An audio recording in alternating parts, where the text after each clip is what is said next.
Can you please? Good morning, everyone. I'm Maria Agard, St. Patrick's. Can you put the mic down? I am Maria Agard, St. Patrick's. I am happy to say that I'm a Kingonian, so I endorse everything that was said by Mr. Lowry. I wish to support this position as well. I want to say that in the past, the church was at the forefront of social transformation. Wherever we landed, we not only built churches, but we built schools, we cared for the sick, we fed and clothed the poor. We were the voice of the conscience, speaking on matters of morality and social justice. I believe that the church continues to be a force of influence now. However, we are living in extraordinary times, and I think that extraordinary times demand an extraordinary response. So I fully support this proposal that seeks to find out what we can do more than just offer handouts to the poor. I want to say to you that I think that we have more or less romanticized the concept of the poor, where we think that the poor is a family that goes to bed hungry. And for us, that is the worst that a poor is, someone who goes to bed hungry.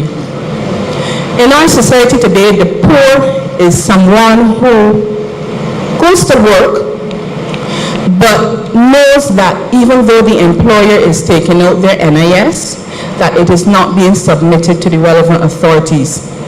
And rather than speak out about it, they remain silent because they know that to do so, they will lose their job.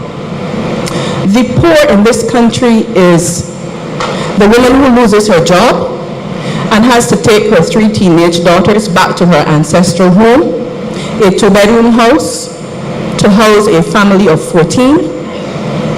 And she knows that she is powerless to protect her children against the violence that might be coming.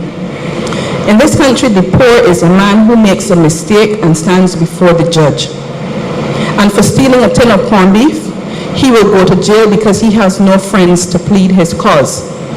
Even as he will see the rich going and agreeing or admitting their guilt for stealing $1 million, but because they have powerful friends, they will not spend a day in jail. Now,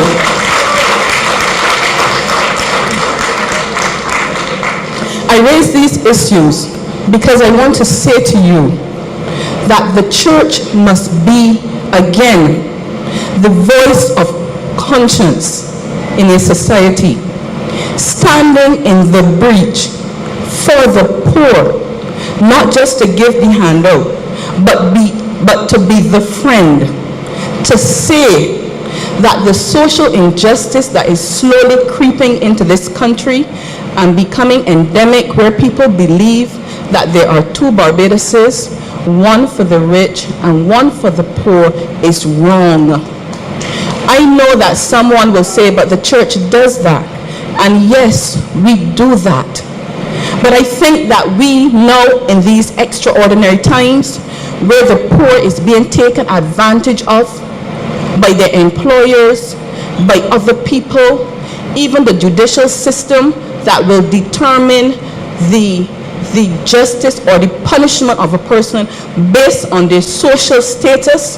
The church has to stand up today and be a strong force to say in condemnation that it is not right. I am saying this to you because I believe that the silence of the church today is giving legitimacy to these wrongs, and we must make sure that it stops. Now, we have as our vision statement that says within 5 years, and I'm closing shortly, we have as our vision statement that within 5 years, we want to be recognized as leader. We want to be recognized as leader in our society. And I believe that if we are to be recognized as the leaders of our society, that we as church must stand, even if we stand alone, to raise our voices. Let us be heard every single week, saying to those who would abuse the poor, to abuse the poor is to abuse God, because the poor reflects God like everybody else. And I, like the bishop, I have one eye on the present and one eye on the future. And it is my hope and it is my prayer that in 2019, when we come back to look at the achievements that we have gained through this synod and the transformations that have been achieved as we tweak our conscience, that one of the things we will be able to say is that the Catholic Church stood up in these extraordinary times, and that we defended the poor, and we would not allow them to be abused by the forces that have no conscience. Thank you very much.